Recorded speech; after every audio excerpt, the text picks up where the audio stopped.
Alex channel, and today we're going to discuss, in fact I was actually asked and tasked to talk about the Abrams versus the T-90 tank, so I'm going to go ahead and take about a minute to kind of get a little conversation going here. So here we have the Abrams tank. Once again, I think we talked about the T-14 versus the Abrams previously, and basically the Abrams, once again, you know, is known for the trombone armor, crew of 4, 68-ton tank, 120mm main gun.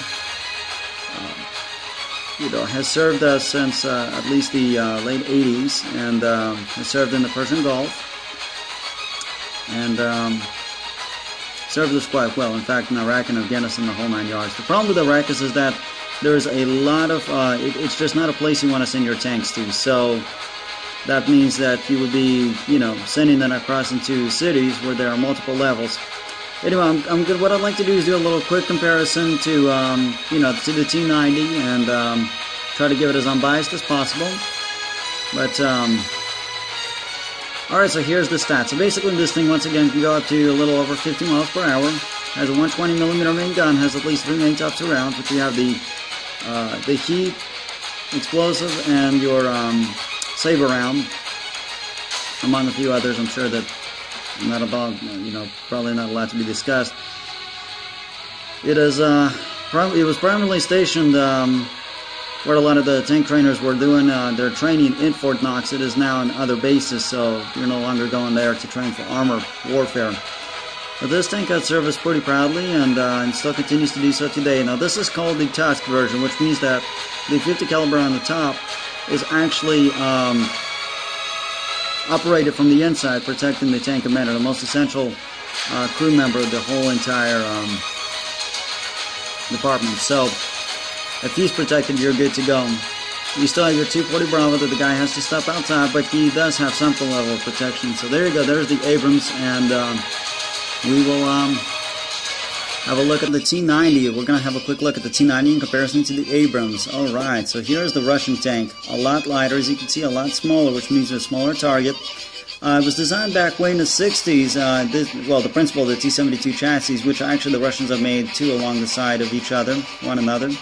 You had the T-64 along with the T-72, and depending on what the government wanted, you know, so they went with the more cheaper, economical, that they can more mass produce, and the T-64 would have been their backup main well advanced tank. It was far well advanced even compared to the T-72. So anyway, T-72 has played a pivotal role in a lot of different countries, and so comes the T-90. The T-90 was later reintroduced as an upgrade. You had the T-72A, BV, and the whole 9 yards, whatever we saw in Afghanistan with the Soviet invasion, and then later during the Persian Gulf, you know, what the Iraqis were on were T-72 and Monkey models.